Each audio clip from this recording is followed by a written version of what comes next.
Hi, I'm Deborah, And I'm Lawrence. and in this video we're going to talk about post-holiday depression.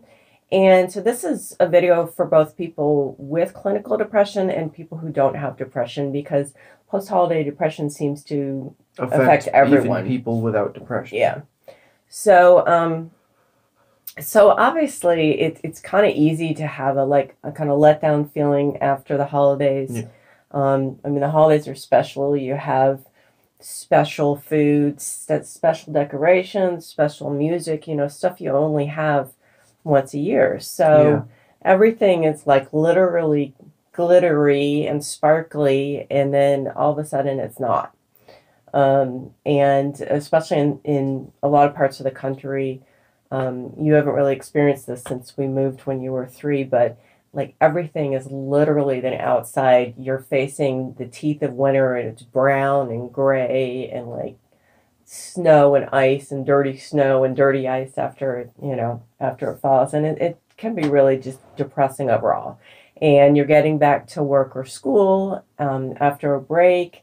Maybe you're dealing with bills, especially credit card bills after you bought presents. So it's definitely, there's definitely a lot that can be a downer, that's for sure. Yep. So, especially if you're far away from family and friends, and you got to see them during the holidays, and now, you're back home, or, where you live, and it's sad. And especially also if you have clinical depression, it's pretty easy. It's a lot easier to forget about your depression when you're not at work or school. So everything's on hold. Like if you work, then all the work assignments are, that you got to put on hold because no one was at work during the holidays. Everything's going to hit when you come back. You're going to go back to school, and you have, assignments and stuff you have to catch up on. So if you have depression, clinical depression, then, you're really able to just kind of put, for a lot of people, their depression actually might have been relieved. This used to happen for me. Looking forward to either a vacation or the holidays, my depression would be better because I had something to look forward to. So now it's over, and you're just back to where you were. Yeah, I mean, let's face it, there's really nothing coming up that's really special, kind of, until like Easter. That's about it. So there's no getting around the fact that this is a tough time of the year, and but and there's going to be a letdown, and you're probably going to feel flat and down. But if it's lasting longer than usual, or it's worse than usual, then you might want to think about it and start taking it seriously. So there are a few reasons when you might have post-holiday depression or post-holiday blues worse than usual. One might be if your holidays didn't turn out as you expected. With us, we got sick as hell. We got the flu about 4 days before Christmas. And so then we went on the day before Christmas Eve. Lawrence went to the doctor, and the doctor was like, yeah, you got the flu, and you're really contagious. Fun. Yeah. Oh, no, actually, you went the Christmas Eve. I remember because we because I said to George, call the pediatrician right away because we need to make sure he gets in. Yeah. So my parents are elderly. We were going to see about how many people at my parents? 12? No idea. I don't care about getting anybody else sick. We were going to see about 12 people at my parents' house, and my sisters, their spouses, and my nieces, but my parents are elderly, and not only could we stop playing with the dishes, not only did we have to worry about just spreading it to people in general, but we just couldn't justify making my parents sick. They're old. And then also we were looking forward to going to candlelight service on Christmas Eve, and we couldn't. There was no way we could justify being next to people. I wasn't coughing, but Lawrence was. I think I was sneezing though. And when you cough or sneeze, it goes like 6 feet of flu virus. So obviously in a packed church, we'd be just spreading it all over the place. So we just couldn't justify it. So for us, that's why things didn't turn out as as we hoped. But I mean, I kind of looked at it in a positive way. It was the first time since we moved here 13 years, I forget, 13 years, that it had just been the three of us for Christmas. And it was very relaxed. We weren't going crazy. I wasn't going crazy trying to finish all the stuff I'd knitted. Before we went to my parents, we weren't going crazy trying to cook dishes. So we just tried to look at it in a positive way, you know. I didn't have to see my family. Well, you didn't have the stress. You mean the stress? I didn't have to see my family. So if their holidays didn't turn out as you hoped, I mean that's obviously something that you're going to feel down about. But if this continues on for a while, then you might want to, if you have a therapist, talk to them, or because obviously there's disappointment that's going to last for a little while. But if this goes on more than a couple weeks, then it's probably something you should look into. Yeah. So the second cause of holiday depression is that you just have nothing to look forward to and everything seems really dull. And this one is easy. You had all these activities during the holidays. Your schedule was full. I mean, this is for either people with depression or without depression. If you have depression, having things to fill your time can really be positive. Because, having nothing to do leaves you open to rumination, thinking, just ruminating over things and brooding. Sitting by yourself alone with your thoughts is not fun. Right. I mean, if you have depression, that's definitely the depression and rumination go hand in hand a lot of the time, and rumination is definitely something that you want to cut back on. And plus, the days just kind of drag on then. No, that's why I'm genuinely, and I know this is an unpopular opinion, I sort of don't like the break because I'm just sitting at home by myself, alone with my thoughts, and I don't particularly like that. You mean alone with your dad and I? And I don't talk to you guys. I just sit at my computer or in my room. We talk a little. I mean, honestly, I'm always sad the first day back after the holidays because I'm not spending the whole day with you and George anymore. So I guess I kind of want to go have something to do with my time. What? Oh, watch out! It's still liquid. Interesting. So, but this one is easy. Plan some activities. So, when I lived in Boston in the winter, which was pretty depressing, I would always plan something after the holidays. I would, get a ticket to a special show at a museum, or go take a course. Yeah, I know. Go, take a one-day adult course, learn to, some certain type of cooking or something like that. So just plan, activities and things that you can look forward to, right? That one's pretty simple.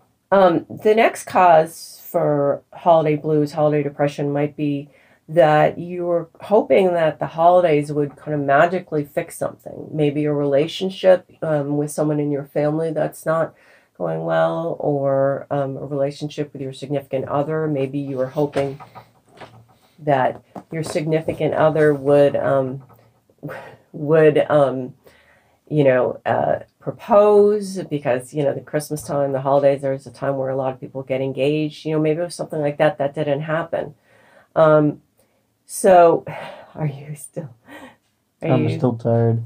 I know you're. Continue. I know you're still tired, but you're still in this video, right? Continue. I'm here. This is what happens when you have a 2-day sleepover. Leave me alone. Did you not get enough sleep? No, I got a normal amount. You did? So you're from 1 a.m. to 9 a.m. Oh, okay. Well, actually, your sleep schedule's off. If you examine things and you think that maybe was the problem, is that you were just expecting that something would be magically fixed by the holidays. I mean, we all know, no matter what we learned when we were kids, or what movies and books keep telling us there's nothing truly magical about the holidays. It's a capitalist time where you're encouraged to spend a lot of money. Anyway, I'm right. Mr. Doom and Gloom. I'm right!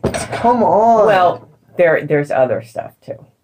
So if you were hoping that the holidays would fix this problem, whatever it was, a relationship maybe with someone in your family or whatever, and it didn't happen, then probably you should examine how you go about dealing with problems, either on your own or with a therapist, because it would be nice to think, and as I said, the movies and books tell us that people just like magically come together at Christmas and everything works out. And, that's not the case. So if you're really disappointed that things didn't work out the way you wanted, then, it's time to do something about it on your own. So another reason that you might be feeling post-holiday depression is because a loss of the connection or loss of the support system. Even people with depression who sometimes feel like they want to just hide away from everyone, or even if they have social anxiety, do benefit from the connections and the support system during the holidays. And even if your family's somewhat dysfunctional, unless they're really toxic, you are still getting support and connection. We've talked before about how important it is to have, to be out and have socialization. And I think we talked about that last video. Yeah, and we've talked about it a couple times. Socializing is really important. So, especially if you live, far away from family and friends, then you've lost that. So what you need to do, obviously, is start building up a support system around where you live. So as we did say a support system is how I got through life. Yeah. Still do. Especially if you have clinical depression, it's really, really essential. And there's a theory that this is why suicides actually go up after the holidays. It's, maybe partly because people who are suicidal are actually just hanging on. They don't want to commit suicide during the holidays because obviously that would be horrible for their family and friends to, That's not a great Christmas gift. Yeah, it would to associate it for the rest of their lives with the person's suicide. But also there's the theory that the support system keeps people going. And, people are like literally in many ways, especially with big families, forced to go out, do stuff, hang out with other people. And often they don't want to. But if you have clinical... That's a targeted comment. I know. If you have clinical depression, it really is important that you socialize. And even you and I with social anxiety, both of us, do benefit from it.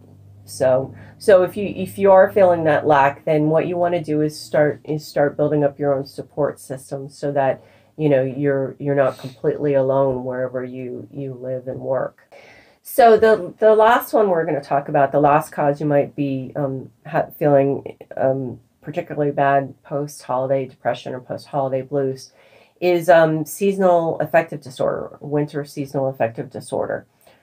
So at this time of the year in January, we've been going through like a couple months where we've had seriously curtailed sunlight hours, and it might be really hitting you at this point.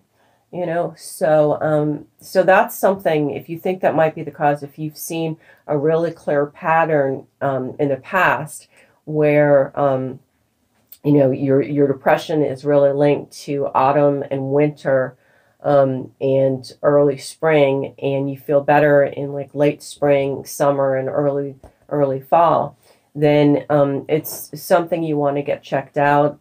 Especially in the mild to moderate cases, it can be treated just with light therapy.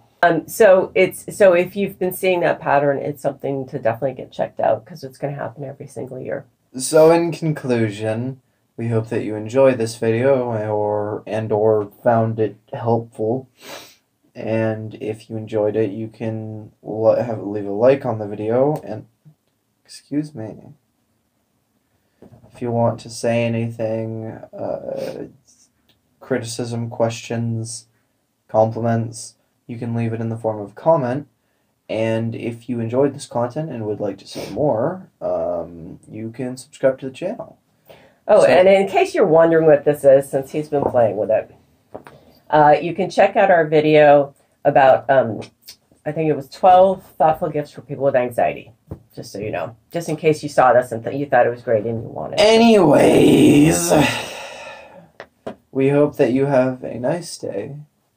And we'll see you next video. When he wakes up. Take Leave care. Me alone. You're rude. You know, we're not going to be able to light those wicks if you totally coat them with wax, right? Don't. That's wax. I will never get it out. If he gets on this tablecloth. I'm coating the sides. No, don't, please. I actually that candle still had some life left in it. Whoops. Yeah.